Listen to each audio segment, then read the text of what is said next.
नहमदुहु व नुसल्ली अला रसूलिहिल करीम व अला आलिहि व सहबिहि अजमाइन अम्मा बाद फ़अऊज़ु बिल्लाहि मिनश शैतानिर रजीम बिस्मिल्लाहिर रहमानिर रहीम रब्बि इश्रह ली सदरी व यस्सिर ली अमरी वहलुल उक़दतम मिन लिसानी यफ़क़हू क़ौली। अस्सलामु अलैकुम व रहमतुल्लाहि व बरकातुहू। अल्हम्दुलिल्लाह आज हम सूरतुल अनफ़ाल की जिस आयत मुबारक पर पहुँच चुके हैं वो है आयत नंबर 20, इसी हवाले से जिसमें मोमिनीन से अल्लाह ताला ने ख़िताब किया है। तो चलिए इसको स्टार्ट करते हैं। अऊज़ु बिल्लाहि मिनश शैतानिर रजीम या अय्युहल्लज़ीना आमनू, ए लोगो जो ईमान लाए हो, अतीउ हुक्म मानो, अल्लाह अल्लाह का, व रसूलहू और उसके रसूल का, वला और ना, तवल्लौ फिर जाओ, अन्हु उससे, व अंतुम और जबकि तस्मऊन तुम सुनते हो। तो इसका तर्जमा कुछ यूँ है, ए ईमान वालो, अल्लाह ताला और इसके रसूल की अताअत करो और उससे मुँह ना मोड़ो हालांकि तुम सुन रहे हो। इस आयत मुबारका को समझना कोई मुश्किल नहीं है।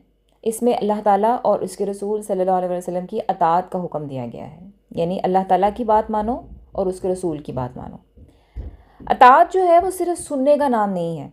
इस आयत में अल्लाह ताला ने वाज़ेह तौर पर फरमाया है कि सिर्फ सुन लेना काफ़ी नहीं है, असल चीज़ अताअत है। बहुत से लोग हम में ऐसे हैं कि कुरान सुनते हैं, हदीस सुनते हैं, दीनी बातें जानते हैं, इल्म रखते हैं, लेकिन अमल नहीं करते। तो यही बात जो है इस आयत में तंबीह के तौर पर आई है। अल्लाह ताला और रसूल सल्लल्लाहु अलैहि वसल्लम की अताअत एक साथ क्यों? अल्लाह ताला ने फरमाया है अतीउल्लाह व रसूल, यानी अल्लाह का हुक्म जो है, अल्लाह का हुक्म कुरान है और रसूल सल्लल्लाहु अलैहि वसल्लम की अताअत सुन्नत है।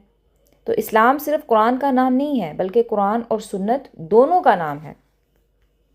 बहुत सारे अहकामात कुरान में आए हैं जिनकी वजाहत नहीं दी गई कि उनको करना कैसे। जैसे नमाज़ पढ़ने का हुक्म है, नमाज कायम करने का हुक्म है, लेकिन जो नमाज का तरीका है वो कुरान में नहीं दिया हुआ, वो हमें फिर नबी सल्लल्लाहु अलैहि वसल्लम की सुन्नत से पता चलता है।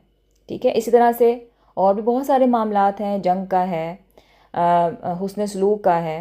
तो जो हमारे प्यारे नबी सल्लल्लाहु अलैहि वसल्लम की ज़िंदगी है, जो उनकी सुन्नत मुबारक है, वो मिसाल है, वो एक नमूना है। यानी कि समझ लें कि कुरान जो है वो एक थ्योरी है और सुन्नत जो है वो प्रैक्टिकल है।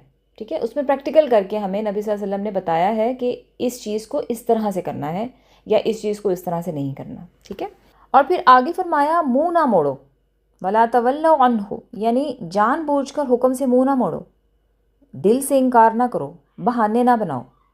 ठीक है, हालांकि तुम्हें मालूम है या तुम्हें समझ आ चुकी है। ये आयत ग़ज़वा बदर के बाद नाजिल हुई जब नज़्म व ज़ब्त ज़रूरी था, अताअत के बगैर कामयाबी मुमकिन नहीं थी। अल्लाह ताला ने वाज़े कर दिया कि जमात की जो ताकत है वो अताअत में होती है, नाफरमानी में नहीं होती। तो ये आयत जो है हमें ईमान का एक बहुत बुनियादी असूल सिखाती है जो कि है अताअत। तो अल्लाह ताला क्या फरमा रहे हैं कि अल्लाह की अताअत करो और उसके रसूल की अताअत करो और उससे मुँह ना मोड़ो हालांकि तुम सुन रहे हो, यानी कि तुम्हें समझ आ रही है। आज अगर हम अपनी ज़िंदगियों में मसाइल देखते हैं तो हमें सोचना चाहिए कि क्या हम वाकई अताअत कर रहे हैं या सिर्फ हम सुन ही रहे हैं या सिर्फ हम सुनने वालों में से ही हैं। मिसाल के तौर पर कोई शख्स जानता है कि नमाज़ फ़र्ज़ है लेकिन सुस्ती की वजह से नहीं पढ़ता, तो यही है सुनकर मुँह मोड़ लेना। फिर अगर कोई जानता है कि सूद हराम है मगर कहता है कि आजकल के दौर में मजबूरी है जी क्या करें, तो ये सुनकर अताअत ना करना यही है।